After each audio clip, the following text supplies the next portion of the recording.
तो दोस्तों आज हम फिर से आपके लिए लेकर आए देश दुनिया की सभी ताजा बड़ी खबरें फटाफट इस वीडियो में आपको बताने वाले हैं, तो वीडियो को अंत तक जरूर देखें। अगर आप भी गोदी मीडिया का पूरा विरोध करते हैं तो वीडियो को दिल से लाइक करें। इसी बीच बढ़ते दोस्तों अगली बड़ी खबर की ओर, तो असदुद्दीन ओवैसी का योगी पर हमला, बोले ठोक देंगे नीति योगी की फेल, कानून को बंदूक से नहीं दबा सकते। जहाँ दोस्तों आपको बता दें कि कानपुर मुठभेड़ को लेकर AIMIM के अध्यक्ष असदुद्दीन ओवैसी ने योगी सरकार पर जमकर आज हमला बोला है। असदुद्दीन ओवैसी ने कहा कि CM योगी आदित्यनाथ की ठोक देंगे नीति पूरी तरह से विफल रही है। इस विनाशकारी नीति के लिए यूपी के CM योगी जिम्मेदार हैं। आप नियत कानून को बंदूक से दबा नहीं सकते। हमें इस मामले में सकारात्मक परिणाम की उम्मीद है। आगे असदुद्दीन ओवैसी ने कहा कि राज्य ने उनके जैसा बनकर हत्यारों और अपराधियों के साथ प्रतिस्पर्धा करने की कोशिश की है। राज्य सरकार को ये सुनिश्चित करना चाहिए कि विकास दुबे को गिरफ्तार किया जाए। ये सिर्फ एक मुठभेड़ नहीं होनी चाहिए। ओवैसी ने कहा कि ये मामला CM योगी के लिए एक और व्यक्तिगत चुनौती है,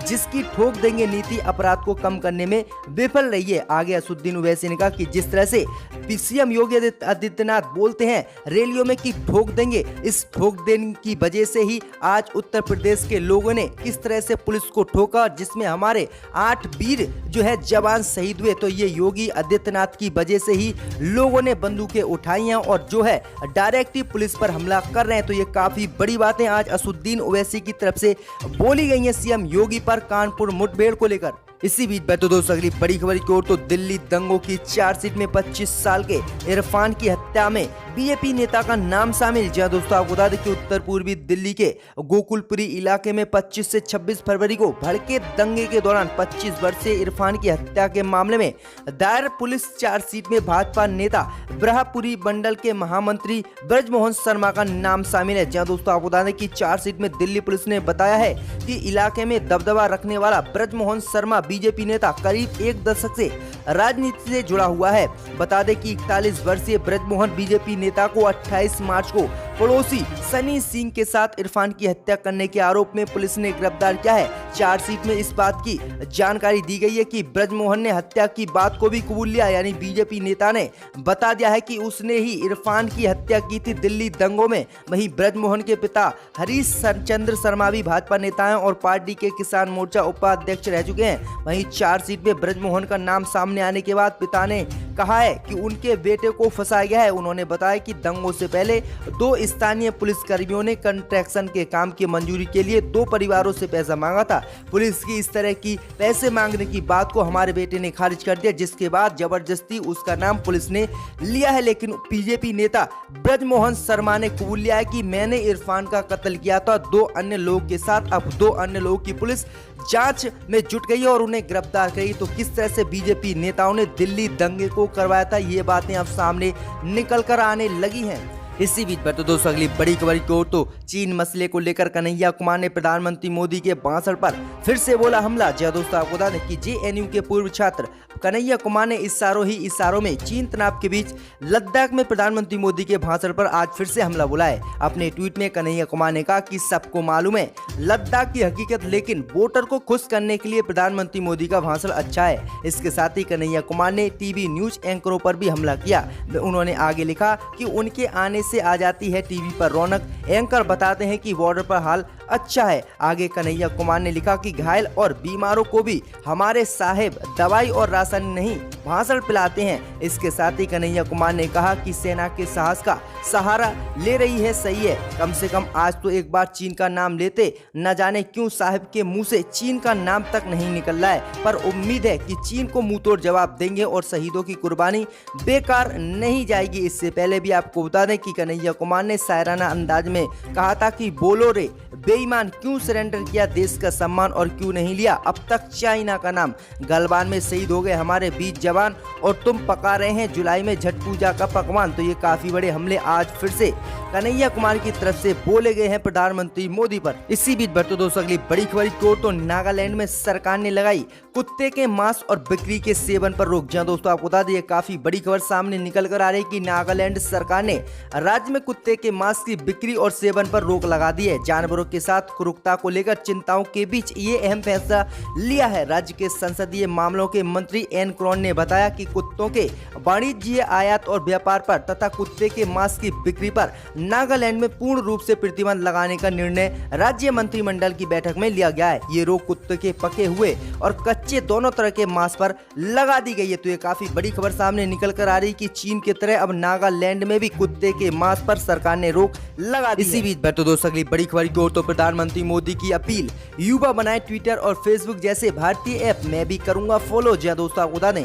कि लद्दाख में गलवान घाटी और भारत चीन के सैनिकों के बीच हिंसक झड़प के बाद भारत ने सख्त कार्रवाई करते हुए 59 चाइनीज ऐप को बैन कर दिया है। इन सब के बीच प्रधानमंत्री मोदी ने आज ऐप के मामले में भारत को आत्मनिर्भर बनाने की बात कही है। प्रधानमंत्री मोदी ने कहा कि हमारे युवा आगे आए और फेसबुक, ट्विटर और टिकटॉक जैसे भारतीय ऐप बनाए। मैं भी इन्हें ज्वाइन करूंगा और पूरे देश में और पूरी दुनिया में इसका प्रचार करूंगा। प्रधानमंत्री मोदी ने ट्वीट किया कि आज मेड इन इंडिया ऐप बनाने के लिए तकनीकी और स्टार्टअप कम्युनिटी के बीच अपार उत्साह है और लोग जल्द से जल्द स्वदेशी ऐप बनाएंगे, जिसे मैं खुद भी ज्वाइन करूंगा और पूरे देश में इसे लोगों से ज्वाइन करने के लिए कहूंगा। तो प्रधानमंत्री मोदी ने 59 चाइनीज ऐप के बैन होने के बाद ये बड़ी बातें कही। अब देखते हैं कि कितने मेड इन इंडिया ऐप आते हैं टिकटॉक की तरह। इसी बीच पर तो दोस्तों अगली बड़ी खबर क्यों तो कांग्रेस नेता कपिल सिब्बल ने प्रधानमंत्री मोदी पर फिर बोला हमला, कहा चीन से आंख में आंख डालकर बोलिए प्रधानमंत्री मोदी। जी दोस्तों आपको बता दें कि कांग्रेस ने प्रधानमंत्री मोदी के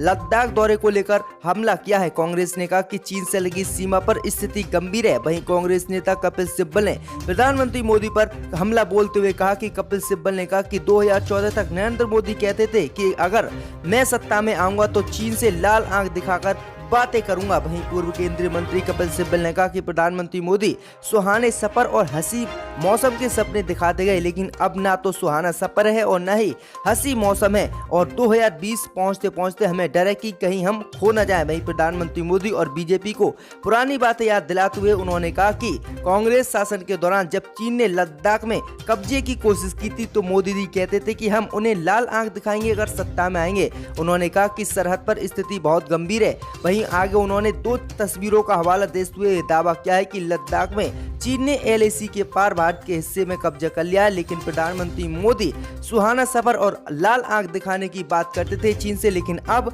अपने भाषण में चीन का नाम तक नहीं लेते हैं। इतना डर बीजेपी को बैठ गया है। कपिल सिब्बल के मुताबिक ये तस्वीर पेंगोल झील की है, जिसमें भारतीय इलाके पर चीन ने कब्जा कर लिया है। तो ये काफी बड़ी बात आज उनकी तरफ से कही गई है। इसी बीच पर तो दोस्तों अगली बड़ी खबर की ओर तो कोरोना के बढ़ते प्रकोप को देखते हुए उड़ीसा सरकार ने लगाई कांवड़ यात्रा पर रोक। जहां दोस्तों आपको बता दें कि कोरोना वायरस के संकट के बीच सोमवार यानी 6 जुलाई से भगवान शिव का पवित्र महीना सावन शुरू हो रहा है और हजारों लाखों लोग भगवान शिव के लिए हरिद्वार से कांवड़ यात्रा और जल लेने के लिए पहुंचते हैं। अब इसी को देखते हुए उड़ीसा सरकार ने एक अहम फैसला लिया है।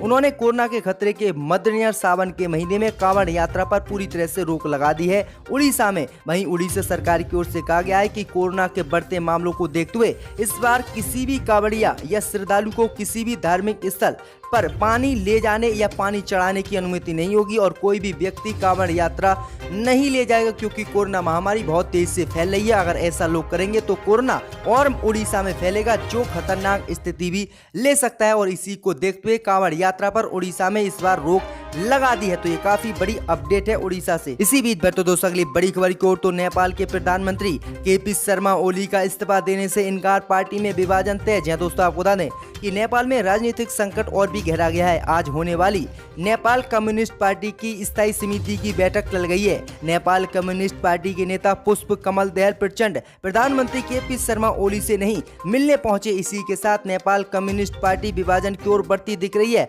वहीं प्रधानमंत्री KP शर्मा ओली ने इस्तीफा देने से साफ इनकार कर दिया है। तो ये काफी बड़ी खबर सामने निकल कर आ रही है कि अब पार्टी का विभाजन नेपाल में तय होगा, क्योंकि प्रधानमंत्री KP शर्मा ओली के इस्तीफे की मांग उठ रही थी उनके सहयोगी दलों की तरफ से, लेकिन उन्होंने इस्तीफा देने से साफ इनकार कर दिया है। तो ये काफी बड़ी खबर सामने निकल कर आ रही है। इसी बीच तो दोस्तों अगली बड़ी खबर की ओर तो योगी सरकार की मुश्किलें बढ़ी, सपाइयों ने पूरे प्रदेश में योगी सरकार के खिलाफ किया प्रदर्शन। जय दोस्तों आपको बता दें कि प्रदेश की कानून व्यवस्था खराब होने का आरोप लगा लगाकर सपाइयों ने आज पूरे प्रदेश उत्तर प्रदेश में विरोध प्रदर्शन किया है। वहीं आपको बता दें कि सपाई कार्यकर्ताओं का कहना है कि भाजपा सरकार में प्रदेश में अपराधी बेलगाम हो गए हैं, पुलिस प्रशासन पर हमले हो रहे हैं और अपराधी खुलेआम घूम रहे हैं। प्रदेश के मुखिया जो ठोको नीति की जगह जगह बोल रहे थे, उसका असर अपराधियों पर न होकर आम जनमानस पर हो गया है। इसी लापरवाही के कारण कानपुर के चौबेपुर में घटना हुई है। उत्तर प्रदेश अब हत्या प्रदेश बन गया है। प्रदर्शन में संजय दुबे, अमित मिश्रा, सत्येंद्र